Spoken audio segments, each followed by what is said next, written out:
This is Democracy Watch. Okay, Mark, let's discuss Rudy Giuliani's really bad 80th birthday. So as you know, he was served legal notice of his indictment at his own birthday party after taunting the Arizona Attorney General on Twitter. He showed up in court, and while he and 10 others all pleaded not guilty to charges related to overturning the 2020 election, Rudy himself was ordered to post a $10,000 bond, either payable himself or through a bondsman, because he tried to avoid for weeks being served with a summons. So do you think he'd have had to post bond if he didn't decide to evade his legal notice? You know, I gotta say, I'm starting to think Rudy may not be a good lawyer. You know, Yeah. I was with him. I was with him all through the period where he was dripping hair dye down his face. I even thought the press conference in front of the lawn service with the crematorium and the pornography shop. Yep. Yeah, I even thought, okay, it was an unfortunate mistake. Four Seasons Hotel, Four Seasons Landscaping. But I'm starting to think maybe he's not that good of a lawyer. Look, Yeah. I don't know whether he would have had to post a bond. I kind of doubt it, right? I mean, these are white-collar cases. He has voluntarily surrendered himself in other instances. He's recognizable. I'm sure, the judge was probably none too pleased with the fact that he seemed to not only be avoiding service, but actually taunting the judicial process through that. So I don't think he's doing himself any favors in the way he is handling this. And it may be that he wants to hang up his shingle as a lawyer and let other people provide legal advice. Well, as for that notice itself, do you think that he actually could have avoided being served if he didn't log on and start taunting AG Mays online? Look, I think so. I mean, I think he wouldn't have avoided service forever. I mean, it's not like the state of Arizona wasn't going to find him. But if you are going to be a fugitive, you don't want to be taunting people when you're showing them where you are, right? You saw the movie The Fugitive. I know it's a few years back with Harrison Ford. Harrison Ford wasn't, Harrison Ford got tripped up because the L made noise in the background, and therefore they were able to figure out in Chicago. It wasn't that he was hosting his live podcast? It wasn't. Yeah, he didn't throw a party and send a video of it to the FBI. Yeah. Well, he had come online and basically said, issued this statement that AG Mays had until midnight to serve him. Was what he said true, that he would have been able to avoid indictment if he wasn't served that evening? Almost nothing Rudy Giuliani says about the law is true. I mean, answer your own question. Yeah. Rudy Giuliani provided a legal analysis of how he could avoid indictment that involved waiting a few weeks and then he gets to get out of jail free? No, look, there are rules involving how cases have to be served and the like, but even where something expires, they can be extended by judges. If you could avoid being indicted by just hiding for a few weeks, that would be quite the surprise. You wouldn't have America's Most Wanted that way. You know what I mean? If the indictments just vanish after a few days of just hiding out. After a month, right? So no, but I think he needs a good lawyer. Yeah. Just as a quick aside, of course, he's not paying any of his lawyers. Right. So where's he going to find one? And we'll get into the money issues in just a moment. But first, as a quick aside for those watching right now, if you want to see and hear more from Mark and support the invaluable work that he and his team are doing, please make sure to sign up for Democracy Docket. It's the free news outlet he founded to focus on everything voting elections. It's an amazing resource that I use on a daily basis. I'll put the link on this screen and also in the post description. Mark, Rudy is a guy who himself was a prosecutor. That's how he rose up the ranks here. What does it say that he's now effectively taunting other prosecutors looking to find him, looking to hold him accountable for his own crimes?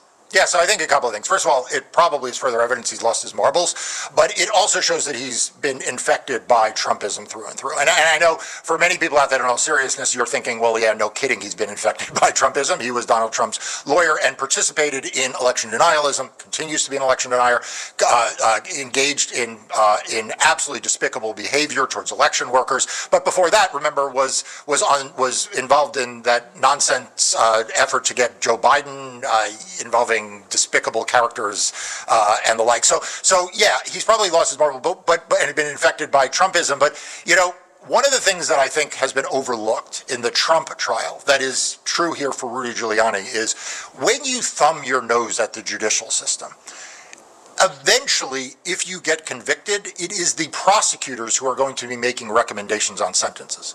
It is going to be the judges who are going to decide the sentences. And in all seriousness, I can joke about Rudy Giuliani, but in all seriousness, when he shows contemptuous behavior to the judicial system, more often than not, that comes back in a multiplier effect on the person who does that. And if anyone would know that, it would be a former federal prosecutor like Rudy Giuliani. It is not going to end better for Rudy Giuliani in either the case in Arizona or elsewhere. Even in his civil cases, judges don't like to see this kind of behavior. So, I've commented elsewhere that Donald Trump may very well have taunted himself from being convicted of a crime in New York to being convicted of a crime and sentenced to jail in New York by the way he has acted. And Rudy Giuliani may be 80 years old, but he may very well be doing the same thing for himself here. He may be taunting himself from being convicted of these very serious crimes to being convicted and, notwithstanding his age, being sent to prison. Well, to that point then, can you actually speak on the other legal issues that Rudy's contending with right now? Oh my God, he's got such a long list. How much time you got? Right. Remember, he has been indicted on racketeering. Racketeering. These are among the most serious kinds of crimes there are racketeering offenses.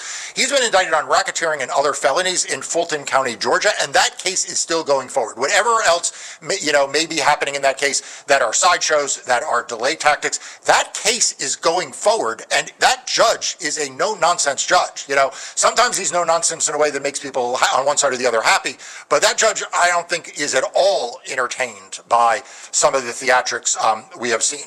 He has been ordered to pay $148 million to two Georgia election officials who he defamed. That is a final judgment. There is nothing left in that other than to collect it. He is a unindicted co-conspirator in the federal case in D.C. And again, remember, he's unindicted for now. Right. But it just means like this DC prosecution was built for speed. It just has Trump, but that doesn't mean that Jack Smith won't bring a second indictment with all of the unindicted co-conspirators after the Trump prosecution's done. You are 100% correct, and this is a point that I think was made very cogently by a lot of legal analysts early on after that indictment was returned, that I think we all need to dust off, which is that if you wanted to get that case to trial quickly and you were Jack Smith, you indict just one defendant.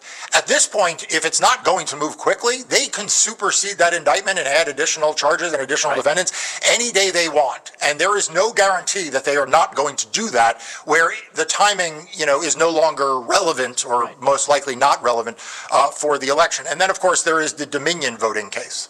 So, Rudy Giuliani may have once been a celebrated figure in American politics. He then became a disgraced figure in American politics. He is now, frankly, a bankrupt figure in American politics. But he's also an indicted figure in American politics. Probably, if I had to bet, no guarantees, but he may very well be a future convicted figure in American politics. Yeah, and on top of that, by the way, I would add he's contending with a harassment lawsuit by his former associate, Noel Dunphy. He's got a Smartmatic lawsuit, hanging above his head. We're waiting to see what happens on that front. He owes, well, I guess to that point then, how does somebody who owes $148 million in a defamation lawsuit, who owes, I believe that by last count, $3 million to his lawyers, he owes $1 million in unpaid taxes, probably, to my earlier point, millions more for an impending Smartmatic or Dominion claim. How does he escape that hole? How does somebody, not only just at his age, because you can be any age and not escape that hole, but how does somebody like him come out from the other side of that? Yeah, so he's not going to come out from the other side of it. The fact is, people who may be cynical about the legal system or who think that somehow there's a loophole, there's no loophole. A number of these judgments against him are non-dischargeable in bankruptcy. So he's going to owe that money. And far be it from me to give Rudy Giuliani legal advice, but I worry for him. That he has to be honest with the bankruptcy court. If there's been some issue with his accountants resigning and not filing the proper reports that have to be filed, he runs the risk of compounding the errors he has made by committing more errors with the courts. And what we saw with this with this taunting in Arizona is a man who is not taking seriously the legal system that he frankly built his career and built his initial wealth on, and so he should know better. But he's not going to come out of the other end of this. He's not going to come out of the other end of the bankruptcy process. And if he hides assets, then he's going to compound it. And I think he's probably not going to come out of the other end of the criminal process. Certainly not with his law license.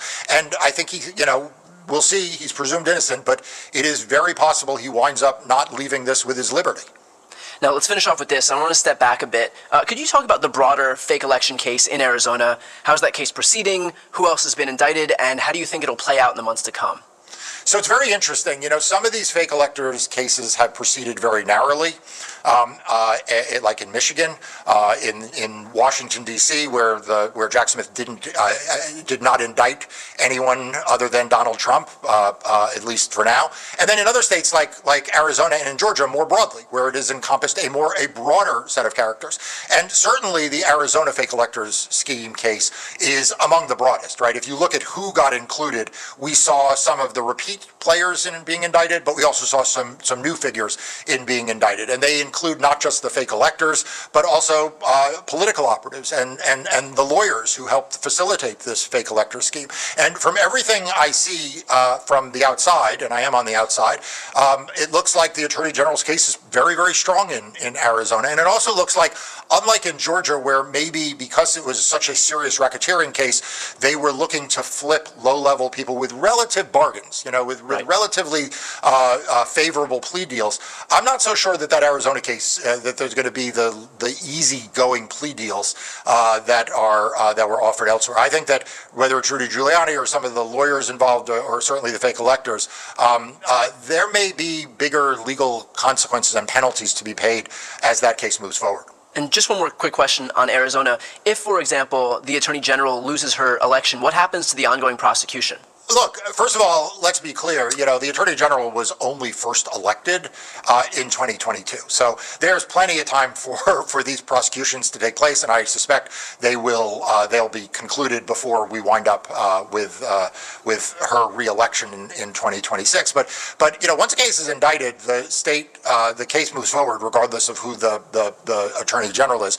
Obviously, we don't take anything for granted now in the age of Trump and Trumpism that you could have politicians, do extraordinary things, which would be quite an extraordinary thing for an attorney general to come in 2027, which is when a new attorney general will come in and meddle with a case that was indicted in 2024. But I never put anything past the MAGA Republicans now. But I suspect that case is going to be resolved. And if I were a criminal defendant in that case, I would not be counting on Chris Mays leaving anytime soon as your solution. And by the way, presidents can't issue pardons either to state cases.